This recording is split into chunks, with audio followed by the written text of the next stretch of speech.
la Constitución prohíbe totalmente la reelección.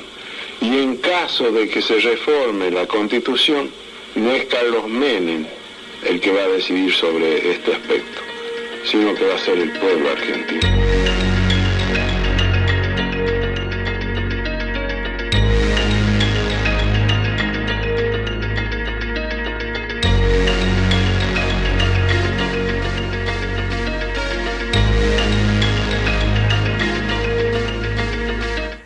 Fue la más legítima y la más democrática de la historia argentina.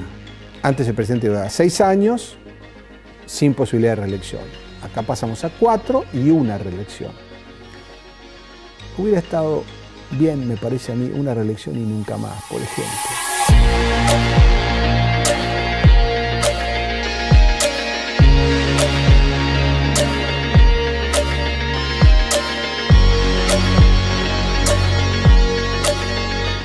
Reforma se llega sí o sí a través de un pacto entre los dos actores principales de aquel momento, de los partidos políticos, el doctor Raúl Alfonsín y el doctor Menem. La Asamblea reflejaba con absoluta precisión la diversidad de la Argentina. Y lo notable es que en esa diversidad fue posible una sanción de una Constitución por unanimidad, hecho notable en la historia argentina.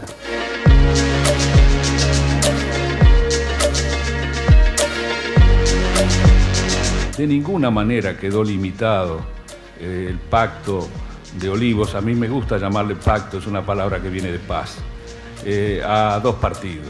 Por el contrario, hubiera sido mucho mejor, desde luego, encontrar aquiescencia también en otros sectores que no la dieron y que tienen todo el derecho a comportarse como quieran. Como había desconfianza entre las dos fuerzas, la forma de cerrar el pacto y que ese pacto no se violara era a través de esa cláusula cerrojo que decía que o se votaba todo o no se votaba nada.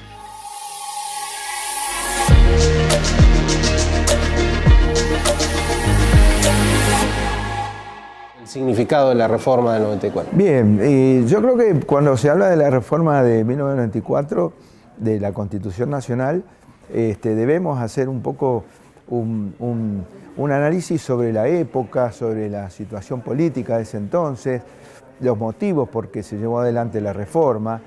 Bueno, estábamos en un gobierno donde había una aspiración de la reelección presidencial, en donde, bueno, incluso había habido proyectos en el Congreso donde se buscaba limitar la interpretación de la manera y la forma en que se debe hacer.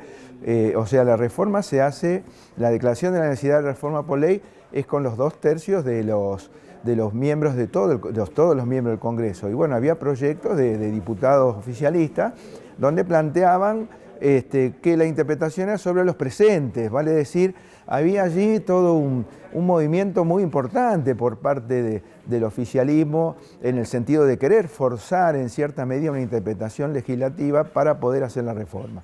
En ese interín, en ese momento, bueno, la otra fuerza política importante, en este caso encabezada por el doctor Alfonsín, entendió que correspondía y en función de lo que se estaba dando y que ellos también en su momento habían planteado a través del Consejo de Consolidación de la Democracia una posibilidad de reforma.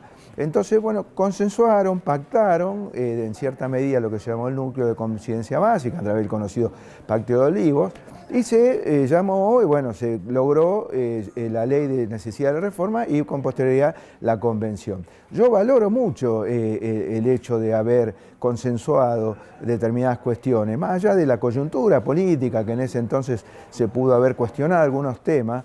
A mí me parece que fue un acuerdo entre 2 grandes mayorías, entre 2 grandes partidos políticos de ese entonces, y que terminaron dando fruto. El fruto fue una constitución consensuada, pactada, en donde hubo una amplia representación popular. Yo valoro mucho, yo creo que en estas instancias donde hoy la política es más ríspida, hoy la política es más antagonista, hay mucho antagonismo, es blanco-negro, valorar que 2 grandes hombres, 2 hombres de presidente, podrá uno estar de acuerdo con uno, otro con el otro, habrá cuestionamiento obviamente como toda figura política de cada uno de ellos, pero valorar el hecho de que estas 2 grandes mayorías no solo que permitieron la reforma, sino también incorporaron a través del sistema de elección proporcional la posibilidad de que todas las fuerzas con representación importante en la soberanía, representando la soberanía del pueblo, pudieran estar presentes en la reforma. Y una reforma que por lo demás fue llamativamente amplia, ¿no? Porque podía haber quedado circunscrita a las 2 o 3 cosas que le interesaban a cada uno. Exactamente. Digo, justo lo positivo que, bueno, por un lado había ese afán reeleccionista, pero también había antecedentes desde el punto de vista, vuelvo a repetir, del Consejo de Consolidación de la Democracia, que lo había formado el doctor Alfonsín, con gente muy importante de la sociedad argentina, en donde varios de esos planteos que se habían hecho se llevaron en la Constitución de 1994. Algunos estaban dentro del núcleo de conciencia básica y otros estaban fuera, pero que permitían la discusión. Obviamente, hablábamos antes de que una de las mayores discusiones fue sobre la apertura, ¿no?, de ese núcleo de conciencias básicas, lo que en definitiva, bueno, dio que se mantuvo como tal, pero toda esa discusión, incluso desde el punto de vista académico, permite entender o comprender o tener, digamos, la última interpretación sobre lo que puede hacer el Congreso y lo que puede hacer la Convención Reformadora, en este caso del 94.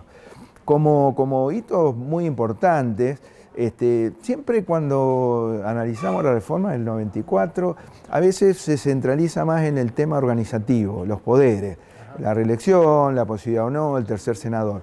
A mí me interesa primero destacar otras cuestiones muy importantes que se trataron allí, que es en el aspecto y en lo que se llamaría el derecho constitucional de la libertad, que es la primera parte de la Constitución. Nosotros, nuestra Constitución tiene un preámbulo, parte dogmática y parte orgánica. En la parte dogmática están las declaraciones, derechos y garantías, que en principio no iban a ser modificados. Simplemente se iban, pero bueno, a través de distintos articulados se fue modificando. Yo destaco positivamente allí todo lo que tiene que ver con el sostenimiento o el establecimiento o el restablecimiento del Estado democrático, el sistema institucional, a partir de la cláusula donde quedan insanables en un nulo los actos de aquellos que toman el poder por la fuerza, que tienen sanciones administrativas, penales, desde el punto de vista del derecho, que además esos son imprescriptibles, ese tipo de delitos. Vale decir, la defensa del sistema democrático, porque no nos olvidemos que hoy a lo mejor, sobre todo para los jóvenes, hablar de estos temas les llama un poco la atención, porque dicen, bueno, pero en realidad la democracia existe, no hay ningún inconveniente, todos elegimos. Sin embargo, en el año 94 no hacía tanto que veníamos, bueno, de estos vaivenes militares y civiles que tuvo nuestro país permanentemente, con lo cual considero que es muy importante. Además, también como importante considero de estas nuevas declaraciones de derechos y garantías, todo lo que tiene que ver con la ética pública, se estableció también la necesidad de dictar una ley de ética pública, algo que hoy hay que remarcarlo y hay que ponerlo y hacer énfasis, sobre todo para los más jóvenes, que en esa reforma se establecieron la existencia de los partidos políticos como instituciones fundamentales del sistema democrático, incluso con sostenimiento económico por parte del Estado, que bueno, a veces se discute o no, pero está en la Constitución. Pero es importante saber que hoy atentar contra los partidos políticos, contra la vida política, contra la política, en cierta medida, bueno, estamos entrando en un terreno un poquito en contra de lo que podría ser lo que dice la Constitución. O sea, la Constitución estableció en el año 94 la existencia de los partidos políticos. También aparecen, bueno, ya estaban por ley, pero estaba el amparo, el habeas corpus, el habeas data, que vuelvo a repetir, un habeas corpus que veníamos de una etapa en donde el habeas corpus eran totalmente rechazados, si vamos a la época del 76 al 83. Y también, algo, bueno, a ustedes les debe interesar, el secreto de la fuente periodística, ¿no? Algo que se discutió. Incluso hubo algunos convencionales que dijeron, bueno, yo siempre he sufrido los cuestionamientos, la crítica de la prensa, pero sin embargo estoy de acuerdo en establecer constitucionalmente este tema del secreto de la fuente periodística. Y por supuesto, bueno, el mantenimiento de todos los derechos y garantías anteriores que estaban dentro de la Constitución de 1853-60. Y bueno, con las novedades de los tratados internacionales, ¿no?, que se incorporan a la letra de la Constitución y traen todo un cúmulo de derechos. Claro, porque a partir de la incorporación de los tratados y también algunas otras cuestiones que se establecen, sobre todo en el artículo 75, que están en las facultades del Congreso y también en las facultades de las provincias, aparece otro concepto que es importante destacar en esta Constitución complementada en el año 94, es por un lado los tratados de derechos humanos, pero por otro lado, dentro de esos tratados y dentro de otras cláusulas que tiene el artículo 75, aparece un concepto de solidaridad, aparece el concepto de no discriminación, a través de, por un lado, la mención en la propia norma, pero por otro lado la incorporación de lo que se llamaban las acciones positivas. Acciones positivas que en ese entonces tenía mucha fuerza el tema de la mujer, ¿no? La incorporación de un cupo, que al final ahora, bueno, estamos hablando de la igualdad. Pero fíjense ustedes qué importante que ya en el año 94 se hablaba y se estableció en la Constitución este tema de la no discriminación, acciones positivas y un poco el tema de género. A partir de allí, todo lo que sería la no discriminación con respecto a preferencia, llamémosla religiosa, educativa, sexual, vale decir, todas aquellas cuestiones que hacen a la persona, que hacen a su forma de ser íntima o personal y que además, al reconocerlo constitucionalmente, permite que sea dueño de sí mismo, o sea, elegir prácticamente cuál va a ser su forma de vida, su compañero, compañera, cuál va a ser su religión, cuál va a ser todo, bueno, constitucionalizado, incluso no solo a partir de los, porque esto es importante destacarlo, no solo a partir de la incorporación de todos estos tratados que tienen un nivel igual a la Constitución, sino también a partir de nuevas normas que fueron apareciendo allí, en donde, vuelvo a repetir, se logra el que la persona sea dueña de sí mismo, ¿no? Hay algunas cosas en las que por ahí se echa en falta, como que se quedó corto el proceso, la intención, por ejemplo, poner límite al presidencialismo, el jefe de gabinete que no llegó a hacer lo que se esperaba, la regulación de los DNU que dejó abierto un amplio margen de discrecionalidad. Es buena la pregunta porque algunos sostienen que la idea era limitar el presidencialismo y que se terminó, en definitiva, no solo no limitando, sino dándole mayores atribuciones que las que existían anteriormente. En el caso de la reelección, bueno, como lo dije anteriormente, había ya un proyecto del Consejo de Consolidación de la Democracia que estaba previsto, con lo cual, bueno, en cierta medida las dos fuerzas mayoritarias coincidían en acortar el periodo presidencial y incluir una reelección. O sea, al modelo norteamericano, 4+4. Lo que pasa es que allí, coincidiendo con la pregunta, deberían haber, en mi opinión, por supuesto, deberían haber establecido la posibilidad de 4+4 y después ya no. Claro. Haber permitido una reelección y después, como es en Estados Unidos, donde el presidente de la República, 4+4 y después es un prócer en vida, diríamos, le dan posibilidad de una biblioteca, le siguen llamando presidente, tiene toda una serie de posibilidades de realizarse doctrinariamente, desde el punto de vista de, digamos, escriben sus memorias, dan conferencias y demás, pero no más en la vida política, lo cual hubiera sido importante porque, bueno, siempre las limitaciones, sobre todo en los ejecutivos, permiten la renovación de la política, que es el oxígeno necesario para los cambios, ¿no? Con respecto a los DNU, exactamente, más aún con la ley que se dictó del DNU, en donde allí, claro, que es un poco, aparece como una especie de contradicción legislativa en esa ley, porque para cualquier norma se necesita la aprobación de las dos. Ahora, en este caso es distinto. Si bien la Constitución dice que los legisladores dictarán una ley donde se reglamentará, me parece que es, desde el punto de vista constitucional, un poco excesiva, ¿no? Yo volvería a que el DNU, bueno, debería tener el mismo trámite que tiene una ley. Y si en un momento determinado no terminó de sancionarse, bueno, debería terminar en su vigencia, ¿no? Después tenemos, bueno, la incorporación del tercer senador, la elección directa. Esto, bueno, era algo que ya, tanto del presidente como de los senadores, que solamente teníamos la elección directa de los diputados y diputadas de la Nación. A mí me parece que eso es algo que ya era natural, dado que lo que venía de 1853-60 representaba una democracia, digamos, más acotada a un sector socioeconómicamente, no digamos poderoso, pero bueno, quienes detentaban un poco la tierra, quienes tenían un poco algún cierto poderío económico, que tenían algún cierto rango dentro de la sociedad, lógicamente por la época. A veces los análisis históricos lo tenemos que hacer con la época. Entonces era una democracia un poco más acotada, o sea, se elegía directamente los diputados, pero no ni el presidente ni el vicepresidente, que era por electores, ni tampoco los senadores, que eran por la legislatura. Con lo cual, en cierta medida, esos electores, sobre todo al principio de nuestra Constitución 53-60, eran cierto sector de la población un poco más, diríamos, representantes de ciertos sectores.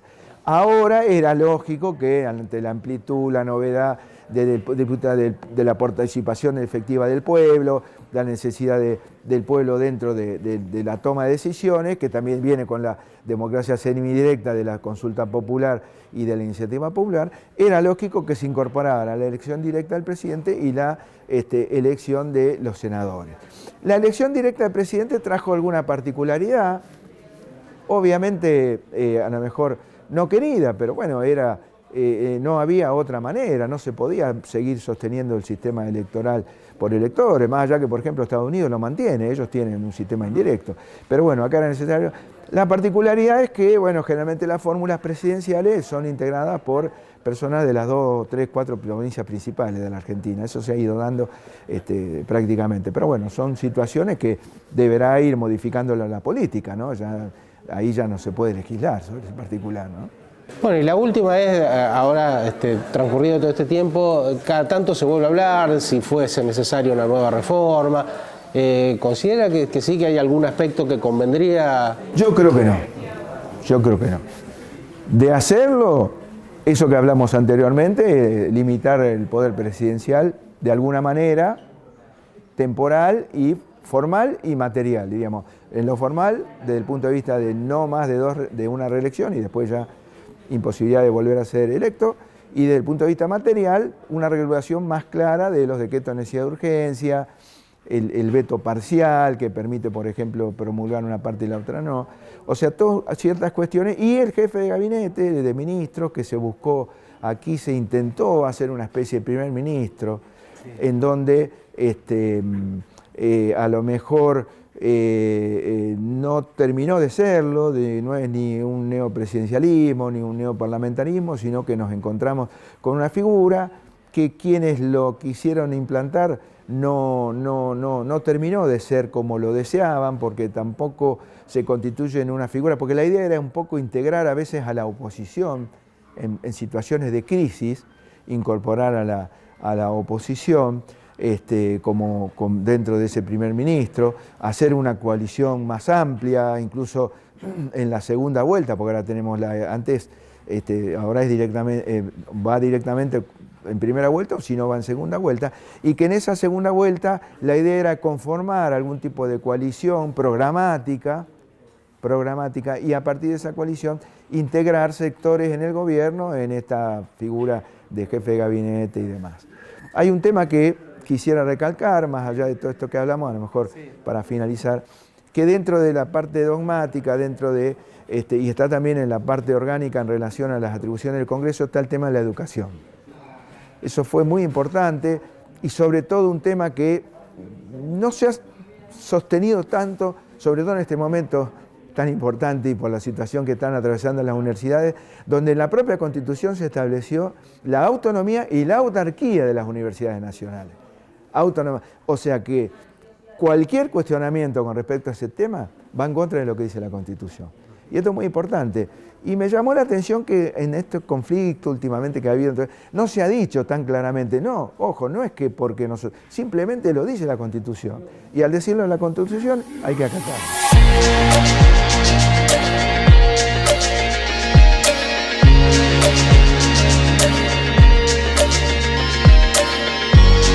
La Santa Fe de aquellos años radicaba en la esperanza de un futuro mejor y más inclusivo, donde cada ciudadano pudiera ver garantizados sus derechos y donde la justicia y la equidad fueran los pilares del nuevo orden constitucional.